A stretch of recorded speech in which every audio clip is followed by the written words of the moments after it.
ذوالفقار صاحب، اتحاد کی باتیں ایک طرف ہو رہی ہیں. کچھ دنوں پہلے اگر آپ نے بلاول بھٹو کو بولتے سنا، انہوں نے یہ بھی کہا کہ ایک سیاستدان جیل میں اس لیے لیول پلینگ فیلڈ نہیں ہے. وہ جو ایک سیاستدان کی بات کی انہوں نے قاسم کے ابا کی، از دیر اینی ریزن کہ وہ پی ٹی آئی کے جو سینٹیمنٹس ہیں ان کو یوٹیلائز کرنا چاہتے ہیں؟ ووٹ بینک تو پی ٹی آئی کا ہے، لوگ فالو تو کرتے ہیں ان کو. دیکھیں، وہ ایک دانہ ڈالنے کی کوشش تھی. کہاں تک بلاول صاحب جا سکتے ہیں یہ بھی ڈیسائیڈڈ ہے، زرداری صاحب کہاں کر سکتے ہیں اور کہاں تک جا سکتے ہیں یہ بھی ڈیسائیڈڈ ہے. یہاں پہ حالت تو یہ ہے کہ ایک لیڈر نے کراچی سے لاہور آنا ہے، لاہور سے کراچی جانا ہے، تو وہ بھی پوچھ کے آتے ہیں.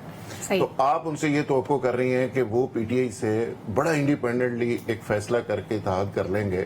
یہ کیسے پاسبل ہے؟ جب اجازت ملے گی، اگر بڑا ضروری ہوا قومی مفاد میں، تو پھر ایسا کوئی معاملہ ہو بھی سکتا ہے. تو ابھی فی الحال آپ اس کو بیانات کی حد تک لیں اور یہ ایک ہلکی پھلکی موسیقی چلتی رہے گی. خبر سب سے بڑی جو یہ ہے کہ جو نواز شریف صاحب نے کہا ہے، نواز شریف صاحب فرماتے ہیں کہ آپ کاغذ لیں، میں لکھ کے دینے کو تیار ہوں کہ میں اگلا پرائم منسٹر ہوں، نمبر 1. اور ساتھ ہی ساتھ یہ کہتے ہیں کہ میں ساکر انصار سے بھی نپٹوں گا، باجوہ صاحب کو بھی نہیں چھوڑوں گا، اور میں جنرل فیض کو بھی کیفر کردار تک پہنچاؤں گا، اور اگلے جو کمنگ چیف جسٹس ہے ان کے بارے میں بات کرتے ہیں. اب یہ دو چیزیں ہیں ساتھ ساتھ. وہ چونکہ کہہ رہے ہیں 2 دفعہ پرائم منسٹر ہیں، تیسری دفعہ ایک چیز نوٹ کریں کہ 2018 میں قاسم کے ابا نے بھی یہی دعویٰ کیا تھا کہ میں پرائم منسٹر بننے جا رہا ہوں. اب احتشام صاحب چونکہ 3 دفعہ پرائم منسٹر رہے، چوتھی دفعہ وہ بننے جا رہے ہیں. ہم یہ تو نہیں کہتے وہ جھوٹ بول رہے ہیں، ہم تو مانتے ہیں کہ وہ جو کہہ رہے ہیں صحیح کہہ رہے ہیں.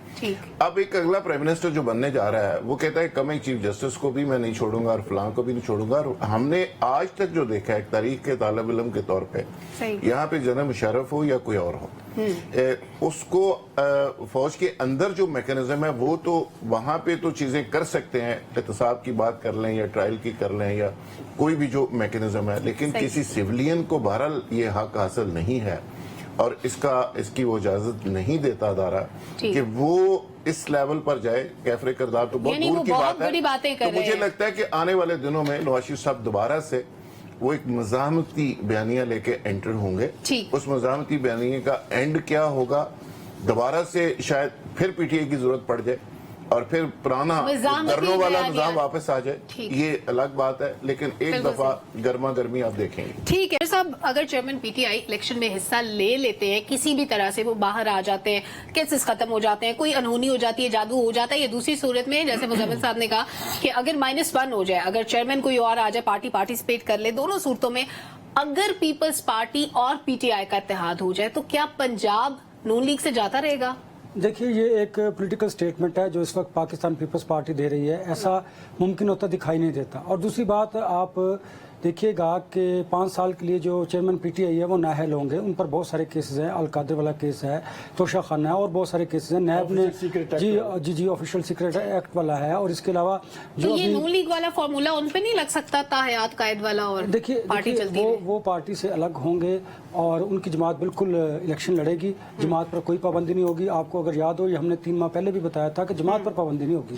وہ نااہل ہوں گے کیونکہ ان پر کیسز ایسے. اب کتنا سپیڈی ٹرائل ہوتا ہے، کیا ہوتا ہے، یہ دیکھنے کی بات ہے. دوسری بات دیکھیے، جب آپ نے الیکشن سے پہلے چیزوں کو مینیج کرنا ہوتا ہے، ابھی تک تو وہ چیزیں مینیج نہیں ہو پا رہی ہیں. صرف آپ ایک پولیٹیکل پارٹی کو اگر اس طرح پروموٹ کر رہے ہیں یا ان کے ساتھ آپ کے معاملات درست ہو چکے ہیں، تو اس کا مطلب یہ نہیں کہ دیگر جو سیاسی جماعتیں ہیں جو ہمیشہ سے خود کو کلیم کرتی ہیں کہ انہوں نے اس جمہوریت کے لیے بڑی قربانی دی ہے، تو وہ خاموش نہیں رہیں گے. ان کے لیے طریقہ کار کیا ہوگا، وہ یہی ہے کہ وہ پولیٹیکل سٹیٹمنٹ دیں گے.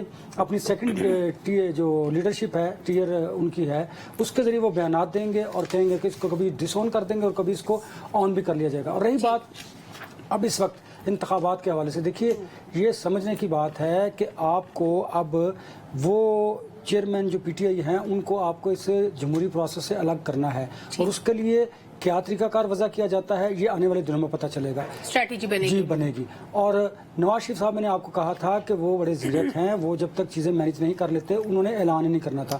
اب وہ لاہور میں آئیں گے، مینار پاکستان میں جلسہ کریں گے، اس کے بعد وہاں پر اپنی کیمپین شروع کریں گے. اور ممکن ہے جو انہوں نے آج اسٹیٹمنٹ دیا ہے یہ ان کی کیمپین کا حصہ ہو. معذرت کے ساتھ امراء رضا، یہ ہمیشہ قاسم کے ابا کہا کرتے تھے اگر تمہاری اتنی ہمت ہے تو مینار پاکستان پہ جلسہ کر کے دکھاؤ.